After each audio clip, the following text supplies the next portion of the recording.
Hello and welcome to your exclusive roundup on ThePapare.com of the Dialog Rugby A-Division League action which we saw over the last weekend. We expected that the weekend before, that was weekend number 5, would be the one that was not so hot, but that turned out to be very hot indeed. And this weekend, which we expected some tough matches, turned out to be the one that was not really living up to entertainment factors. But what did live up to entertainment factor was the Army versus Havelock game. We had a Poya day on Saturday, so that game was played on the Friday at Racecourse, where Army hosted the visiting Havelocks team, and Havelocks went out into a big lead earlier on. They had the advantage of the tactical strategy that they used. That was the one that I think really made inroads for them early on in that game. They scored a few tries that Army just couldn't match, and Samuela Sangeva, who was playing in place of Pio Tuai at the number 8 position, wasn't really making a difference for the Army team, and that was something that was pretty obvious because he was not making the breaks, not giving the Army team the go forward.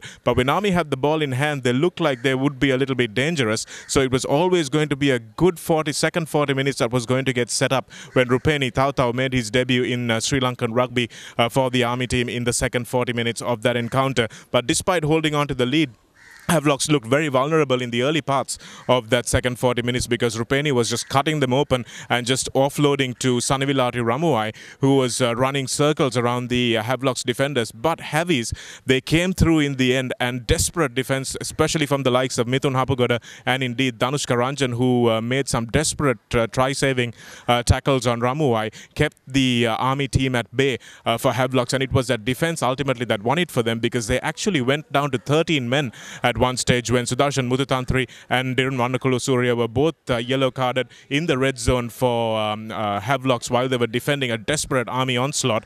But they managed to hold on in the dying minutes of that game and managed to hold on to that lead that they had built up earlier in the game. It was actually a decision, I think, where Rohit Rajapaksa chose to go for points instead of going for the try when they had Havelocks on the back foot that made the difference in that game. And at that stage, they might have been able to win it, but 3 scores was a little bit too much for Army to come back to. So it was won by Havelocks in the end by 26 points to 17, and really it's great to see guys in the caliber of Rupeni Tautau playing here in the Sri Lankan environment, and I'm sure he's going to cause a lot of headaches for many more defenses as he acclimatizes to the Sri Lankan conditions and the Sri Lankan game as well. Should be very interesting times for the Army opponents. We'll talk about their next opponents in the next few minutes as well. Then we had a game where we expected Police, who thrashed CR off the park last week, to come through and do some damage against Kandy, and they did manage to hold on for quite a long period of the game. The first 40 minutes ended up by 10 points to 5, so not the real dominant performance from Kandy that we have expected to see at Nittavala. So Kandy putting things together slowly as this season wears on. They're finding their combinations. They've dropped Edwin Crocker to the bench and have Fazil Marija, who gives them so much go forward, so much threat at fly half. And since he's moved back into the fly half position, they've looked like a better team. And they managed to win against Police by 46 points to 19. That would have warmed the hearts of the Nittavala crowd, who really love to see their team not just winning, but dominating and winning. And it was Apisai Nangaliva who was left to wage a lone battle once again against Police's opponents. But this time around, it was an interesting performance from Police because they weren't able to capitalize on the sort of error-strewn rugby that CRNFC dished on them.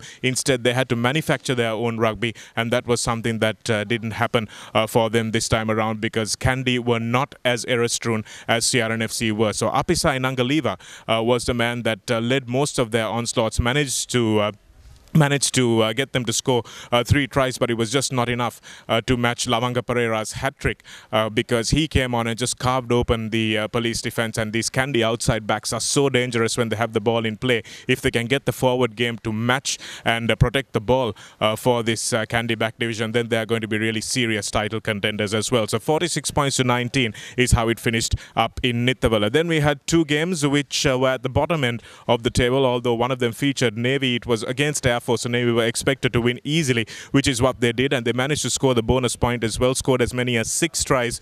Navy converted 5 of them as well, so once again 10 extra points added to the score by Riza Mubarak, and that's where they're really beginning to pile on the points, and he will be a factor in the times going forward. So 40 points to 22. Air Force also now have been reinforced with some foreign players, and that's always good to see. It was getting uncompetitive when teams played the Air Force, because you had several foreign players in the opposition teams, but no foreigners in the Air Force team. So that's something that Air Force have remedied, and they've managed to find the budget for those foreign players to come down. So they'll be much more competitive going forward, and will pose problems for the other teams in the bottom of the table. Speaking of those other teams, CHNFC hosted the Hambantota Sharks in a game that was expected to give them a win, and CHNFC, unfortunately for them, went down 38 points to 32 to the Hambantota Sharks, who were elated with that win. CHNFC, a young team, and don't have too much depth in that side, and if they get hit by injuries just like CRNFC, they will start to show a few creaks as well, of creaks and cracks, and everything will open up, and that's something that will be a real problem for both these teams, CRNFC and CHNFC, going forward. So Hambantota Sharks will be very happy to have won that game, and they scored as many as 6 tries once again. So 38 points they put on. That's not a small score, and CHNFC will have to really look back and analyze what went wrong with their defense. But it's good for the Sharks team to be scoring tries, and they've got Imori as well, who is one of the Sri Lanka Fijian players who will make a huge difference for that team. So Sharks also looking like they've got a bit of confidence back after that 38 points to 32 win. It was a close win,